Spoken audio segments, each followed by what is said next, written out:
Michigan football shores up the one position that it was maybe having a weakness at, while Michigan basketball, not to be left out, gets a transfer commitment of its own. Locked On Wolverines podcast.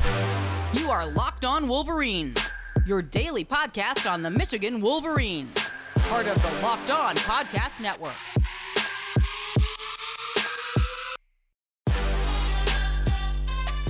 Happy Wednesday. We are back and doing it. Locked On Wolverines podcast, part of the Locked On Podcast Network, where it's your team every day. I'm your man on the ground, Isaiah Hole, publisher of Wolverines Wire through USA Today Sports Media Group. Obviously, we are going to get to the transfer news, which affected both of the premier sports in Ann Arbor. Michigan football gets a commitment from Josh Wallace. I don't know how to say Oliver Nkamhoua, I'm assuming. Nkamhoua. I don't know for sure exactly if that's how you pronounce his name. Nonetheless, Michigan basketball gets a commitment from Oliver, we're going to say Nkamhoua, until corrected. I'm certainly going to be corrected. But we're going to start off talking about the flagship program, the football program, and then we'll get into the basketball of it all. And then we're going to go over some 24/7 Sports Crystal Ball predictions. There seems to be one pouring in every day, every other day, something like that. A couple in the last couple days here. And it just seems we can kind of, again, get more of an idea of where Michigan football is going to be in terms of this recruiting class. So let's start off with Josh Wallace.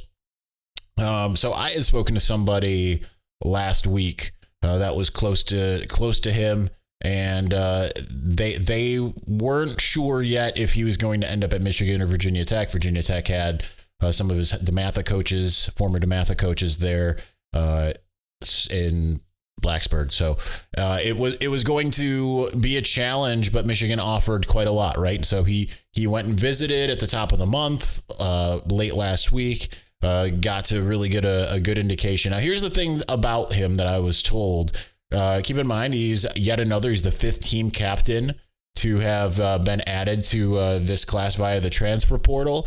He has that fit. He didn't necessarily rate super high in terms of PFF. He was 191st in coverage nationally.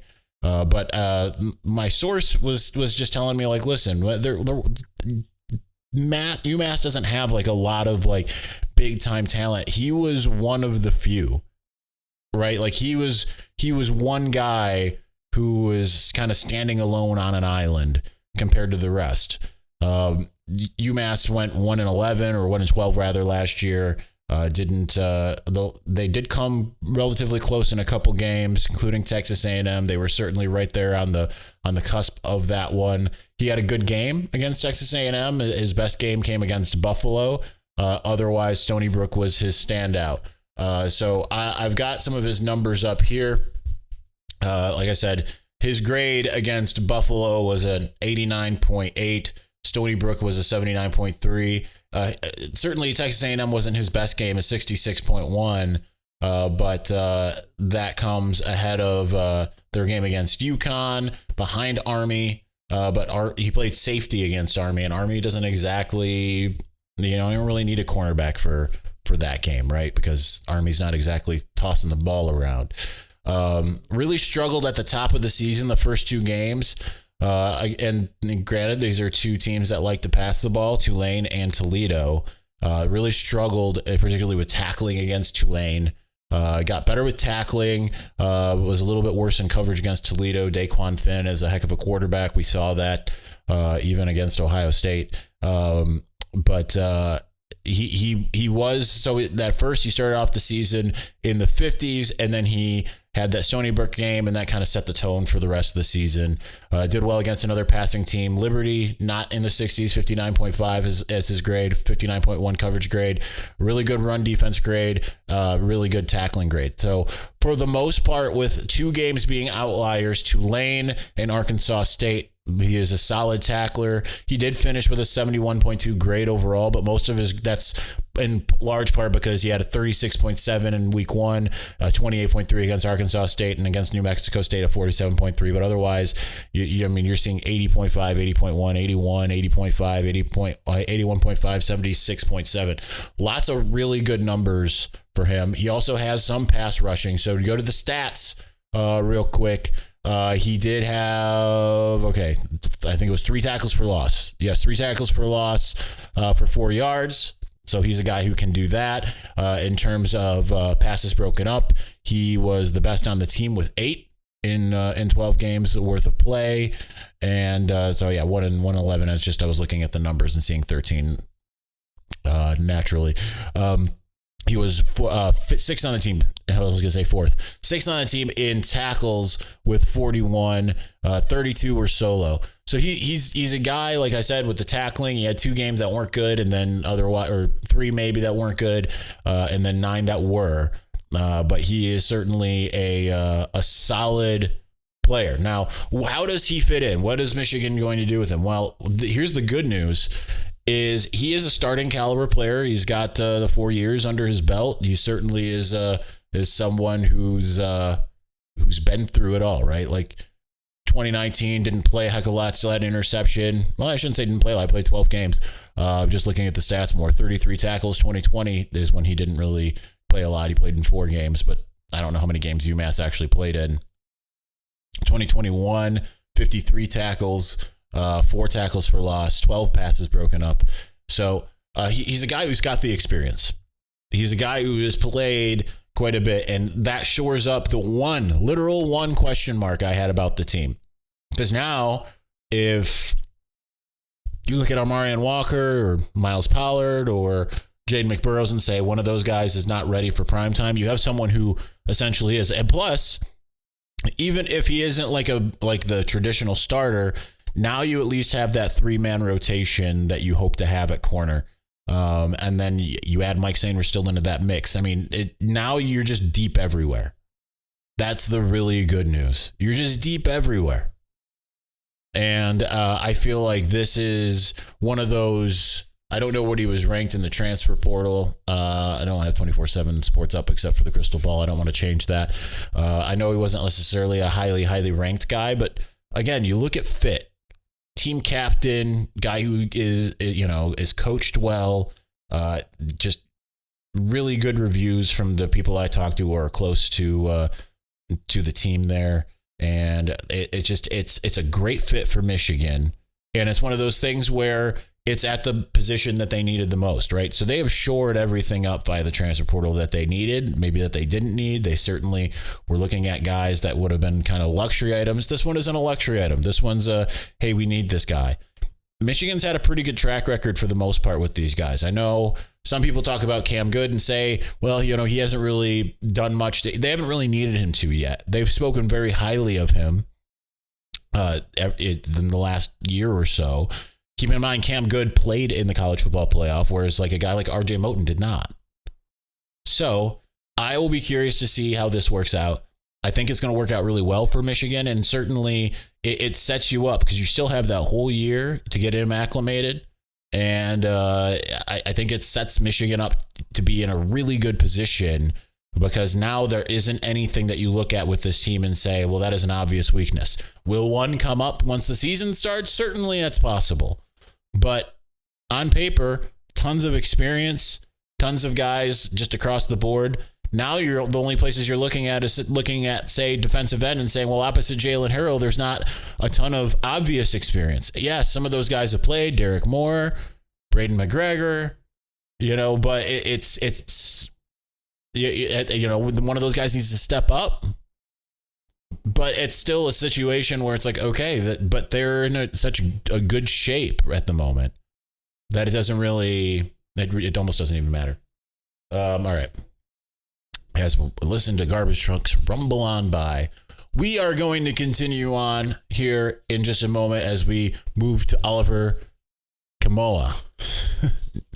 I don't know if I'm getting that right. We'll find out.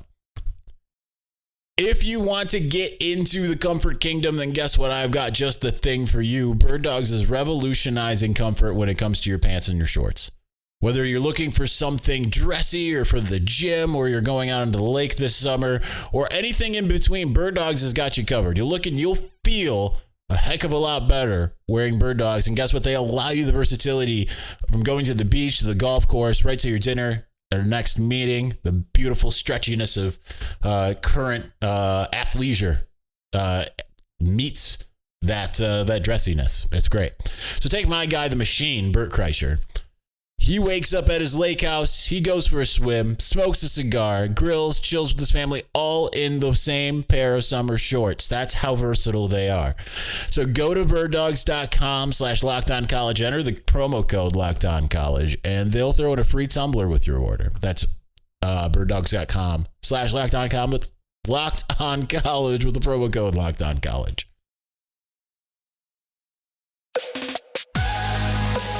All right, so not to be outdone, Michigan basketball got itself a transfer as well. So they're just doing it, It's great stuff, finally getting a guy. And he's a grad, so I don't think that there's necessarily an admissions worry here. There's a guy who's played 4 years already. And Helsinki, Finland native Oliver Nkamhoua, who has played his entire career with Tennessee. He is a power forward. He had his best season this last year in terms of with minutes played, relatively high field goal percentage, not the highest three-point percentage, but he's still adept there, 33% last year, whereas the year before when he played a couple less minutes, he had almost 45% from three. So that's huge help. 5 rebounds a game, 2 assists a game, about a block a game, maybe a steal every other game, and not a lot of turnovers. Averaged 10.8 points per game this past year. So it was a heck of a melodrama when it came to this, because he has long been one of Michigan's top targets. Once he went to the NBA draft, it was he's either going to go there or he's going to transfer somewhere else. And it seemed like Michigan was going to be the place if he didn't stay in the draft. If he didn't stay in the draft, it just felt like, all right, it's coming. And then suddenly, a couple days ago, it's Michigan has been eliminated for contention by him. So it was shocking for a moment. Right, because it was like, okay, this was Michigan's guy to lose, and suddenly Michigan's out. Right, it was jarring. Right, so suddenly it was between West Virginia and Baylor, I believe. I'm trying to remember here while looking at what his top schools were. But suddenly last night, I don't remember exactly who it was. If it was Joe Tipton or if it was. I even remember the name of the other guy that I'm thinking of, but suddenly it was, Michigan's back in it with him. Suddenly, as if from out of nowhere, and he commits to the Wolverines. So whatever holdup there was, whether it was admissions, which, I mean, again, he's a grad transfer. I don't know how much that was going to necessarily affect it, but if it was admissions or NIL or whatever it was, the holdout is done. So still stinging that there is no Caleb Love in this class. That still is not fun, not good at all, considering how exciting that was going to be. And for the second time, we can look at what might have been, especially if he really takes a big step forward. But still a really solid transfer class for Michigan.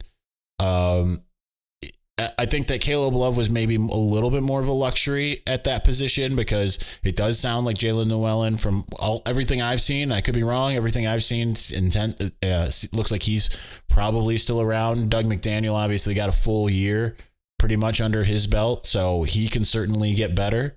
But you still have Trey Jackson from Seton Hall. You still have Namari Burnett. So it's now you add Nkamhoua to this, and it's still have Terrence Williams, If he can actually improve, he regressed last year. Suddenly you're kind of cooking with the maybe not gas. I mean, certainly it's going to be a different look without Hunter Dickinson. You're relying more heavily on Terrace Reed, but maybe Michigan goes with some smaller lineups here and there as well. It's not like this dire, abysmal situation. A lot of these guys were highly ranked, right? It's just unproven talent. I know it's a really fashionable thing to hate on Juwan Howard right now. I know a couple of these years haven't gone necessarily great. I would be remiss if I called the year 2 years ago a bad year. It just didn't go as well as had hoped, right? Kind of stumbling down the stretch, all of that. But this last year was the disappointment, all in all. And I think we can allow for a bad year here and there. I know we're in our feels. We look at this 1 year. We look at, some kind of disappointment surrounding it, going, especially from a couple of years ago, going from being like a number one team, essentially a 1 seed, and then not getting to the promised land with as much talent as they had. Listen, that was a talented team, but it wasn't necessarily like, a one and done type Kentucky John Calipari team, right? It's still disappointing that they lost to UCLA that year. But it wasn't like and they certainly underachieved, but it wasn't like UCLA was any kind of slouch either. Juwan Howard has done at least an okay job, not this awful job. I think the egg on the face comes from the mixture of the essentially off-court antics. I mean, they've happened on the court, but you know what I mean? The antics when it comes to some of the fighting and whatever. I think we gave him a pass with the first 3 times. But then when you're doing that and you're losing, and then you're losing commits, when you're losing transfers, when you're getting guys to commit in and then they have to transfer again anyway because admission says after the fact, hey, it's not going to work. That's on you. It hasn't been necessarily all smooth sailing, but it hasn't been all in these in torrential, awful, stormy waters either. So I'm curious to see how this works out. I say give him a chance. He's gonna get that chance whether you like it or not. At least another year, maybe 2. Just depends on how it goes. I think having a guy like Nkamhoua that gives you scoring, that gives you 3-point ability, and is at a key position in power forward, I think that is big. And you still have some of these recruits and guys that can certainly take that step forward. All right, let's continue on. Let's get into the crystal ball stuff that I wanted to talk about. And some of it's crystal ball, some of it's just kind of general recruiting. Let's get to that momentarily.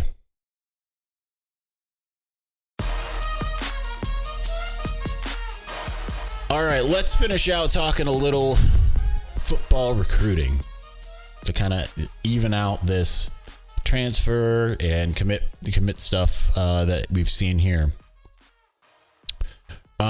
This isn't a new crystal ball, but this is kind of going off of it, which I'm curious to see what Amarian Stewart does. He's coming off of his Wisconsin visit this past weekend, and then immediately this doesn't sound like good news, right? Because immediately he's like, hey, I'm making my commitment on June 16th. That happens to be the day that he's also visiting Michigan. So it could be, if he is still in fact officially visiting Michigan, that could be good news, because why would you be on campus at Michigan and say, hey, I'm committing to Wisconsin? That sounds weird. But he's a guy who has 4 crystal balls indicating he'll end up at Michigan. There's 0 for any other school. So he is an athlete from Chicago, considered to be a wide receiver. Michigan already has 1 wide receiver in Channing Goodwin committed. So I wanted to lead with Amarian Stewart because that leads into the next guy who just got a crystal ball today, or yesterday rather, and that's Jordan Shipp, who got one from Sam Webb. So Sam Webb put in the first and only prediction for Jordan Shipp.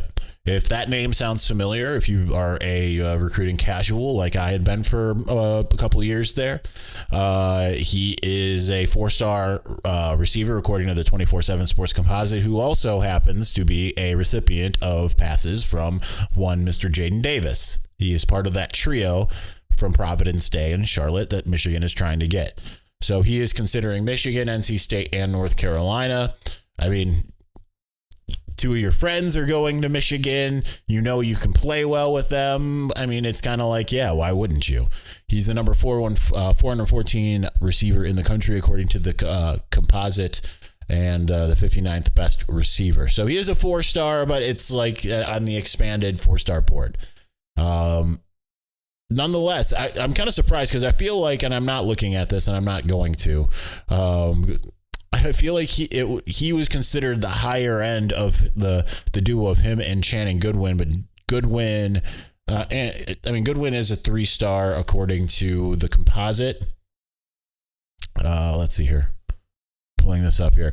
And but he's a 4-star according to 24/7 Sports at number 234 in the country. So within the top 24/7 there. But so you might be looking at your 3 receivers. They're still going to be hosting Ryan Wingo, the 5-star, for an official visit. That still feels like a long shot, but you know when you've got the quarterback committed and then he's a high-level guy. So if you're a receiver, you know he can get you the ball. If Michigan can lay out a plan and really wow them with the facilities, which certainly the facilities are great. It's summertime. It's better to get a guy like Ryan Wingo on campus when it's beautiful out, as it is at this point, rather than like getting Najee Harris on campus for the first time when it's snowing. You know what I mean? So it's the old bait and switch, because even though they'll be on campus through much of the terrible weather, it's something of a bait and switch a little bit. So there have been a couple more crystal balls that have come in as well. So this name was kind of newer to me. It's not a guy that I've been following, and he gets a crystal ball out of the state of Pennsylvania. And I do believe he also has a prediction from EJ Holland at On 3, and that's David Pele from Landisville, Pennsylvania, at the high school Hempfield. He is a defensive tackle. He's 6'3", 288. He's a 3-star. The composite has him at 753 overall, and he's considering Michigan and Penn State. He has offers from Auburn, Florida, Colorado, Ohio State, Notre Dame, Tennessee. So, I mean, this SC, USC, Wisconsin, Washington. So this is a guy that can play, right? Sometimes you look at the 3-star rating. I know a lot of people do that, and they sit there and say, I don't know. You know, they need 4 and 5 stars. All right, that might be true, but sometimes when you see a 3-star and he's got an offer from Ohio State, USC, that's usually a pretty good indication that he is a lot better than maybe people are giving him credit for. But he's got his one prediction coming from the Pennsylvania high school level. So that is a pretty good one, right? Giving the Michigan insiders, putting it out there, that's one thing. It's another thing when it's someone that's kind of closer to the high school, especially in a Penn State guy. If it's between Michigan and Penn State, and a Penn State guy is like, yeah, he's going to Michigan, that's sometimes even more effective in telling you what's going to happen there. So there's 2 more guys I want to talk about here. We're not going to talk about Owen Wafel. We've talked about him a little bit earlier in one of the mailbags, but this one here is a guy who visited for the spring game. It did not feel like it was likely in my eyes at that time, in part because of the amount of commits that Michigan already has, and the high school that he goes to and all of that stuff. But Michigan is in the pole position now. Long considered a Texas A&M lean. He has still he's got the Texas A&M crystal ball prediction from Brian Peroni, who is excellent. I worked with him at 24/7 Sports. He covers Texas A&M, but Michigan has come in with a prediction for Bennett Warren from Sugar Land, Texas, Fort Bend Christian Academy. He is a 4-star, rated 85th in the country, according to the 24/7 Sports composite, and he is a tackle. He is a behemoth, 6'7.5", 330 pounds. He is now listed as warmer on 24/7 Sports, but he's a guy who does shot put and discus, and he is just an absolute beast. He is visiting Michigan again this weekend. He just came off of the Texas A&M visit. He is also still going to Oklahoma and Tennessee. Michigan, of course, has a lot of guys right now on the offensive line, and Steve Lorenz, my mentor, put in a prediction for him 2 days ago. So it is certainly trending in the right direction for Michigan and Bennett Warren. That's a name that I did not expect would end up in the class, just kind of given what I've heard about him and being close to Texas A&M. But if you're a high end offensive lineman, why wouldn't you want to come play for Michigan? You know. Before I move on from him, I mentioned the teams he's visiting. I do want to say again some of the offers. Florida. I mean, he was already a top 100 guy, but Florida, Florida State, LSU, Nebraska, Oregon, Penn State, Texas, Texas A&M, Utah. I mean, it's a who's who. If you're a Texas kid and you have Texas and Texas A&M, I mean, that tells you everything you need to know. You don't have to have Alabama and all of that, but absolute behemoth, guy that Michigan certainly would love to get into the fold here. All right, last one. This one to me is a foregone conclusion anyway. And that's Jacob Smith. His brother Jared Smith is already committed to Michigan. He's the edge rusher from Cheshire Academy. Michigan's hitting that high school hard. I think it's probably really good that they got Tariq Black in that class at one point. But they just got another prediction for them, this time coming from Josh Edwards at Kentucky Insider. Brian Doan, the national recruiting analyst, already had put one in for him. It's a Michigan-Kentucky battle, seemingly. For Jacob Smith, the other edge prospect from Cheshire Academy, twin brother of Jared Smith. He's 6'5", 230, rated 210 in the country according to the 24/7 Sports Composite. If you want to talk about a who's offer list, especially coming from the state of Connecticut, it's insane, right? Alabama, Georgia, Notre Dame, Penn State, South Carolina, Tennessee, Texas A&M, USC. I mean, it's everybody, right? So, yeah, that is huge. And certainly that's not necessarily even rounding out the potential. Like, I would imagine that it's unlikely that he ends up anywhere else because twin brother, Michigan's recruiting you really hard. You've already got that relationship with, one of your teammates. You've got that relationship with the same coaches. You don't have to split your parents' attention. It all kind of just makes sense. But I'm excited to see when that happens. But so you're starting to kind of get a good feel of the who's left. And I still want to see what other top prospects end up getting on the board here. We're still waiting on, other edge guys like Brian Robinson, who just visited this last weekend. That's one of those like, hey man, when's it going to happen? You've been going this route for a long time. It'll be interesting to see if and when he pulls the trigger. That also seems like a Michigan-Kentucky battle. So that might be an either or situation. You'd love to get a guy out of Ohio, but I mean, he's not going to go to Ohio State, doesn't have the Ohio State offer. So if it's an either or, I don't think that there's one or the other that you can necessarily, differentiate between. Anyway, I'll take the guy with the Alabama and the Georgia offer. You know what I mean? All right, that's going to do it for us today. We'll be back on Thursday. Again, no mailbag on Thursday. We're going to aim for a Saturday release there. But thanks for watching. Thank you for listening. We'll be back soon. Peace.